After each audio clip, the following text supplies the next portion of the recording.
Vendredi dernier était une journée importante pour nous puisqu'après une préparation, nous avions pour tout l'après-midi 6 très belles entreprises pour échanger, partager dans un esprit ouvert sur le thème Mettre en œuvre la FES dans mon entreprise.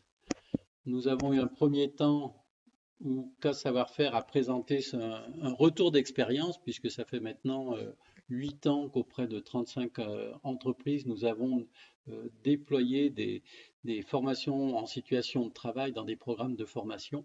Et donc, ça nous donne du recul et ça valide une méthode, une façon de faire. Nous avons ensuite proposé un certain nombre de thèmes et 4 d'entre eux ont été jugés prioritaires. Donc, quelles sont les conditions pour réussir une AFES, comment préparer une AFES, comment bien faire les évaluations et comment mesurer la réussite de la mise en œuvre de l'AFES. On a travaillé en sous-groupe sur ces sujets-là en identifiant des points durs, des mises en œuvre qui ont été réalisées dans une ou autre des entreprises, ce qui a été testé, ce qu'on souhaiterait faire pour finalement en ressortir des recommandations.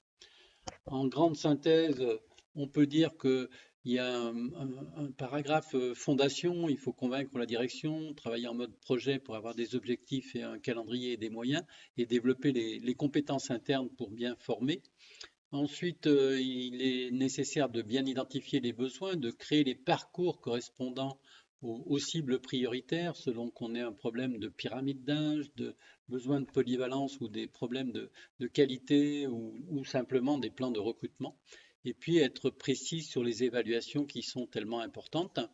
Ensuite, dans l'exécution, la planification est quelque chose d'essentiel. Avoir les différents rôles qui soient bien définis et opérationnels et de savoir mettre en œuvre les différentes modalités de formation, que ce soit de la formation théorique, que de la formation pratique, des évaluations, des échanges entre pairs et avoir un suivi tout à fait rigoureux pour être à jour sur ce que l'on aura engagé.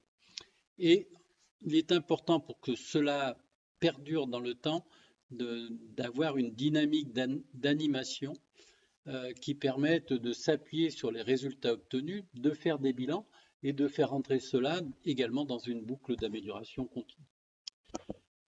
Je souhaite remercier vivement les 6 entreprises représentées par des personnes, des équipes de production ou des personnes, des responsables RH, d'avoir vraiment joué le jeu, avec un remerciement spécial à Emmanuel Bégon de la Maison de la Formation qui nous a apporté un éclairage avec tout le recul tout à fait pertinent.